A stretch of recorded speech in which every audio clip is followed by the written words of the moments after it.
All right, so moving on here. Let's see. Jake Sorticus, also top fan. That's excellent. Hey, Jake, how are you?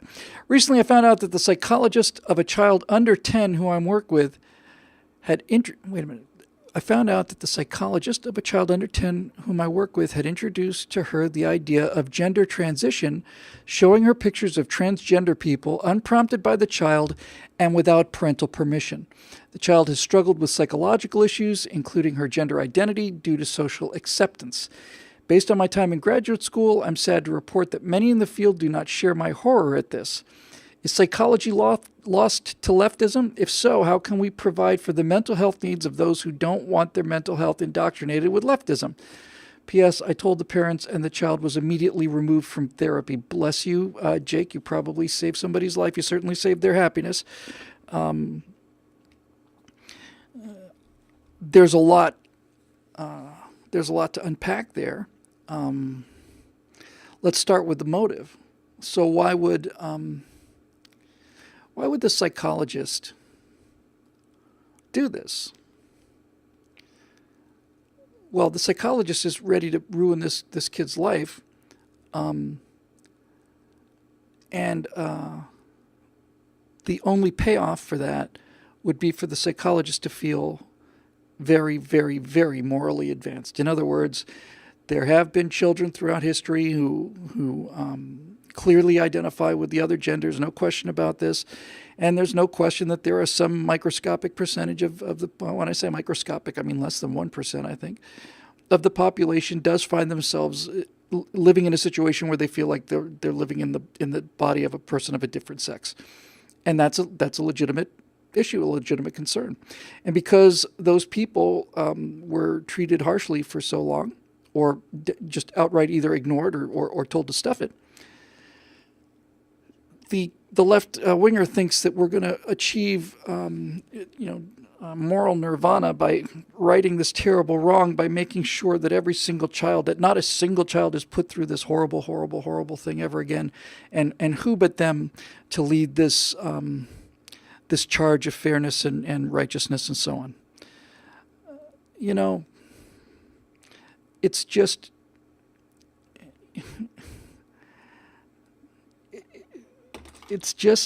plain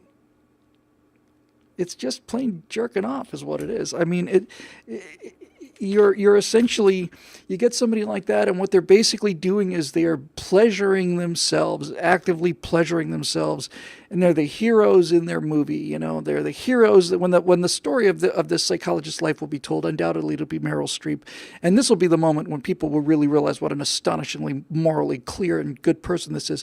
Was the part where they went into this perfectly normal and healthy little girl, or actually, if she's in treatment, maybe she's got some emotional issues, and then went in there and opened the door to show her that all of her problems have to do with the fact that she's unclear about her gender. But fortunately, there are progressive people like her, although they're one in a million.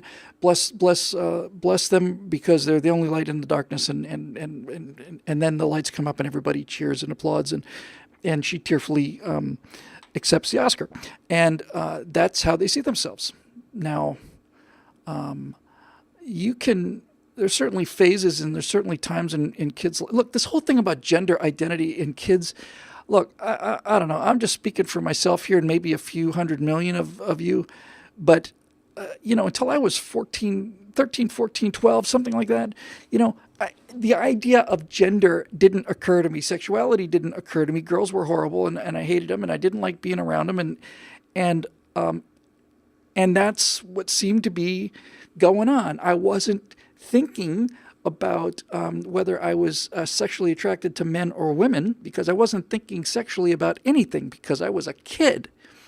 And it was a benefit of the time that we grew up in, and a benefit of pretty much any time in history, with the exception of these lunatics now that have infested everything with their philosophy and their politics. But one of the luxuries about growing up prior to the progressive era is that you didn't have to worry about whether or not you identified as a male or a female when you're 5, because you didn't naturally identify in any of those things. It just wasn't on the table for you. It just wasn't. And so now it has become like abortion. It's become the standard. It's like you can't be, as far as the progressives are concerned, the only real woman. And I'm saying here's how progressives view the world. This certainly seems to be my indication. I'm not making a value judgment on the decision, but the progressive movement says that the only way you can be an actual woman is that you be not only willing to have an abortion, but actually celebrate it. Just, celebrate it. Get out there and have an abortion party. And if you're not willing to do that, then you're not really a woman. And if that's the definition now of womanhood, then this society doesn't have long to last. And I think everybody knows that. Fortunately, it's not the definition that many of us hold. And so what you've got with that psychologist, Jake, is a person who is just desperate to be the hero in the movie of their own life and lives this movie there. I mean, honestly, I've seen it. And if you watch it actually happening in real time, you can see it too. You watch some of these so-called social justice warriors that show up at some of my events, but especially you watch them at like Ben Shapiro or Milo. You remember Milo, don't you? You watch them at one of those events, and watch carefully when Ben is taking questions, for example, from these students. Watch them in line and watch the person behind the person doing the talking, and what they're doing, and I've seen this so many times, is what they're doing is they're not coming at you with a question. They're coming at you with a statement that is elicited, that is designed specifically to elicit applause for them. And I remember the one I remember most clearly was I said, are you telling me that that a guy who's a brain surgeon should get paid the same amount as the guy who's a clerk at 7-Eleven, and this guy's done nothing but study his entire life away while the clerk was out there smoking dope? He's out there smoking dope now. You're telling me that these people should be compensated the same? Some stoner who's lying on his couch all day playing video games or watching The Price is Right should get the same compensation as a person who spends basically 20 hours a day in terms of study and practice and reaching that level of skill? You're telling me that's fair? And then one of these little angels got up and said, well, maybe the 7-Eleven clerk is black and doesn't get to be a brain surgeon because of the racism in the society, and brought the house down. They're just applauding and cheering and applauding and cheering and cheering and cheering and cheering and cheering. This is one of those moments where I realize sometimes it's just, I don't know where this stuff comes from. So I said, no, keep applauding, get it out of your system, keep going, because I got a few things to say about this, and laugh while you can, monkey boys. So after she got this gigantic cheer, I basically said to her, the greatest brain surgeon that I'm aware of, certainly one of the greatest in the world, if not the greatest in the world, the greatest brain surgeon in the world was raised as a dirt poor black man. He's black, although you'd never know it by talking to him because that's not his identity. His identity is a brain surgeon. But Ben Carson is probably the most skilled surgeon on the face of the planet. And he grew up dirt poor. He grew up in the South, and he grew up facing racism, and he managed somehow to become the world's best brain surgeon and inspired thousands of other people to become brain surgeons, and thousands of other people in minority situations who may have been told all their lives by idiots like you, this is me talking to this girl, that you're being held back because of your skin color. Well, Ben Carson, turns out, is a dirt poor black man just like you described. And instead of him being kept out of the brain surgery business by the institutional racism in this horrible, horrible Nazi society of ours, it turns out that his attitude was stronger than any racism that you can put down, real or imagine. And I have a lot more respect for him than I have for you. Then it got a little more quiet.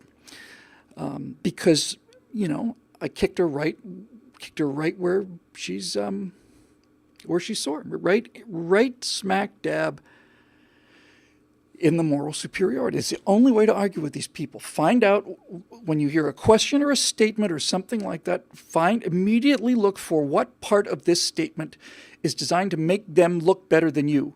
And once you find that, attack that and only that, and then it's all over. It's all over. But yeah, so telling a child under 10 that her problems are due to not having a full buffet of choices of the 198 different genders available to her is as stupid as listening to progressives with, a 3-year-old or a 4-year-old having a temper tantrum at Toys R Us and just literally on the floor screaming and kicking and knocking things over. And they just, and they bend down and they say, now listen, Erasmus, Erasmus, we've talked about this. This is not, you're supposed to, just talking to this 2-3-year-old like it's an adult, and it's not an adult. And the reason that liberals talk to children like they're adults is because liberals are children. They don't want to be parents. They don't have the capability of it. I really maintain this. I think that these progressive parents who are absolutely determined that the most important thing in the world is to maintain a good friendship, solid friendship with your kids. We're pals. Hey, buddy, how's it going? I've never, ever, ever, ever, ever seen a happy kid in that situation. I remember this kid on this airplane was screaming at the top of his lungs, taxiing out. I mean, at the top of his lungs. 6-year-old kid, way old enough to know, better, and screaming at the top of his lungs about things. And then I can hear Groovy Dad right next to him going, "Hey, buddy, come on now, buddy. Hey, buddy.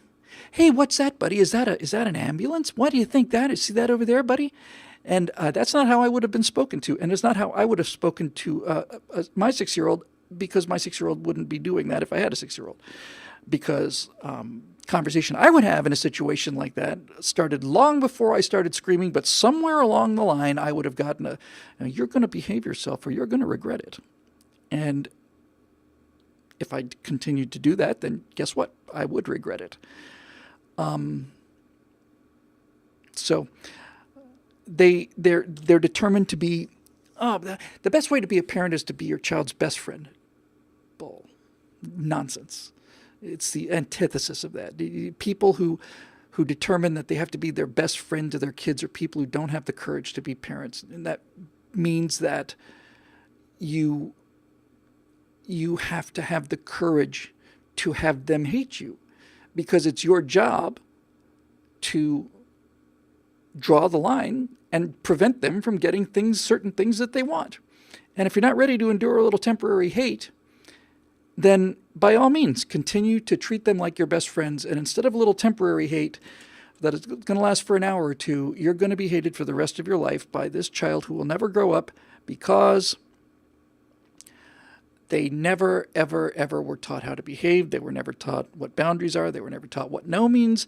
Every single time they had an emotional tantrum, they were rewarded for it. And so if you don't want to do the half an hour or the hour of I hate you, I hate you, I hate you, then if you don't have the courage for that, that's fine. You're going to get the I hate you, but you're going to get it from adult children, and it's going to last for 35 or 40 years until you finally depart this veil of tears, and you're only going to hear a tenth of it. Your kid's psychologist is going to hear most of it.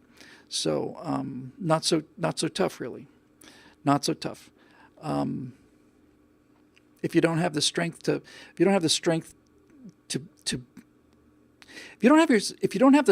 stop your child from doing something that you know is bad for it, because you don't want to be unpopular, you're in the wrong line of work.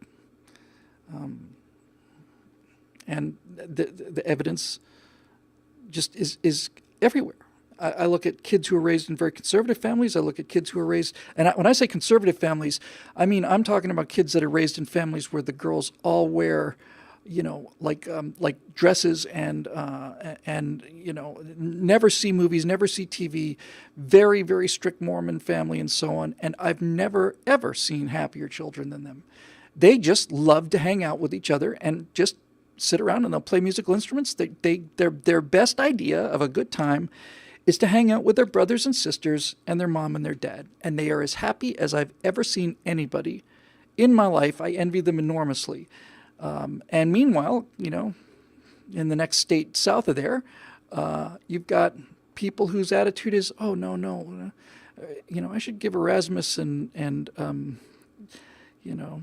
Lilith. They should get everything. They should never be scolded by me. It scars them to have an adult yelling and screaming at them. Heaven forbid you should ever hit them. You're an idiot. So there you go. And you'll pay. You'll pay.